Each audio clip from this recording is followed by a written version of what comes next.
Hello and very warm welcome to the analyst. आज हम ऐसी इमारत के बारे में बात करने जा रहे हैं जो सिर्फ एक मीनार नहीं बल्कि सदियों पुराने रहस्यों और अनसुलझे विवादों का प्रतीक है।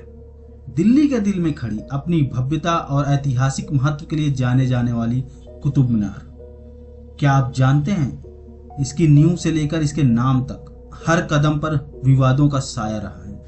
Qutub Minar UNESCO world heritage site सुंदर और एक बेजोड़ नमूना है, लेकिन आज हम इसके सुंदरता की नहीं बल्कि इसके निर्माण से जुड़े उन पहले सच की पड़ताल करेंगे जिन्हें अक्सर इतिहास के पन्नों में दबा दिया जाता है। वो सच जो इसे सिर्फ एक इमारत से कहीं ज्यादा एक विवादित विरासत बनाते हैं। सबसे पहला और शायद सबसे बड़ा विवाद इसकी नींव से जुड़ा है। आधिकारिक इतिहास बताता है कि कुतुब मीनार का निर्माण 12वीं शताब्दी के अंत में कुतुबुद्दीन ऐबक ने शुरू करवाया था और इल्तुतमिश ने इसे पूरा किया। लेकिन क्या यह पूरी सच्चाई है? कई इतिहासकार और पुरातत्वविद इस बात पर सवाल उठाते रहे हैं कि क्या कुतुब मीनार पूरी तरह से इस्लामी वास्तुकला का परिणाम है या इसके नीचे कुछ और भी छुपा है। जब आप कुतुब मीनार परिसर में स्थित कुव्वत उल इस्लाम मस्जिद को देखते हैं तो आप पाएंगे कि इसके कई स्तंभों पर हिंदू देवी देवताओं की आकृतियां और प्राचीन भारतीय कलाकृतियां खुदी हुई हैं। ये स्तंभ आए कहां से?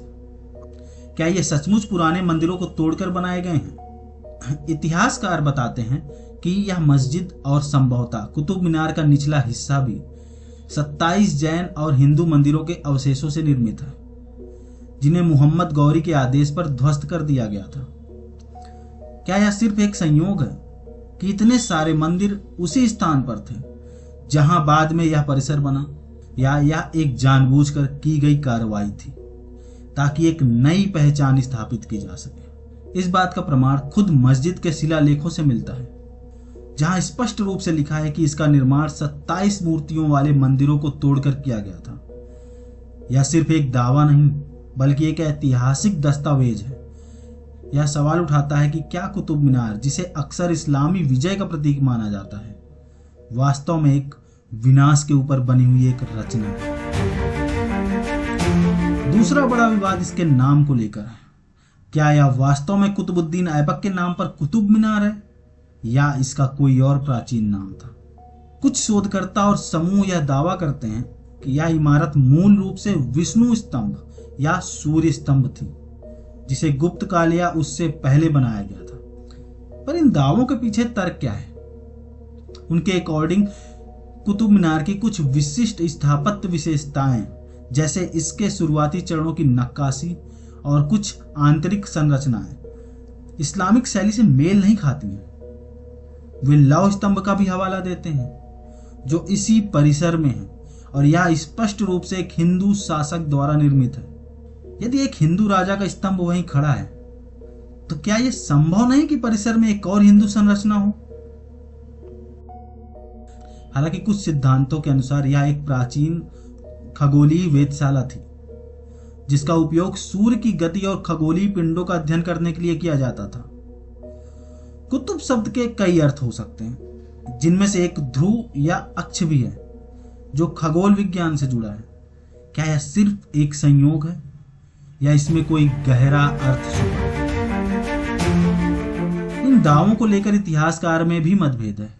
मुख्य धारा के इतिहासकार इसे इस्लामिक स्मारक ही मानते हैं, जबकि कुछ अन्य वैकल्पिक सिद्धांतों को बढ़ावा देते हैं।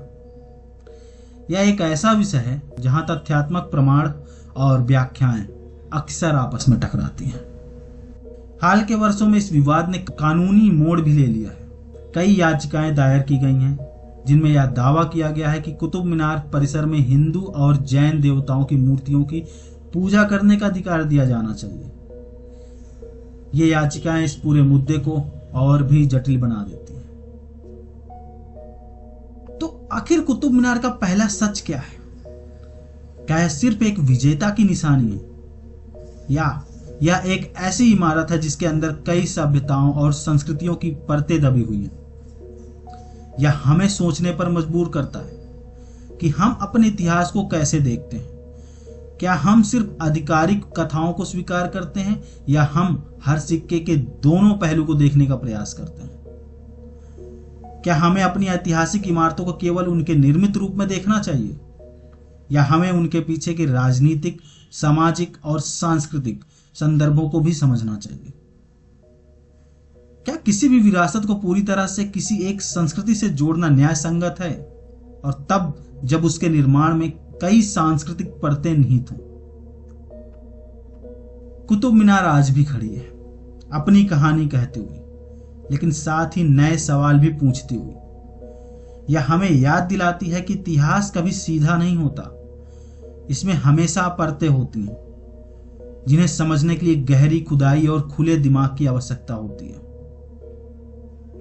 दोस्तों, यह था कुतुब मीनार के निर्माण से जुड़े विवादों का एक छोटा सा विश्लेषण। हम आपको सिर्फ जानकारी देना चाहते हैं, और यह फैसला आपको करना है कि आप किस कहानी पर ज्यादा विश्वास करते हैं। आपका क्या मानना है, कुतुब मीनार का पहला सच क्या है? हमें नीचे कमेंट बॉक्स में अपनी राय जरूर बताएं। So that's it from my side. This is the end of this story. And if you like this video, please hit the like button and subscribe to my YouTube channel. फिर मिलेंगे next video में कुछ नए information के साथ। तब तक के लिए नमस्कार एंड धन्यवाद।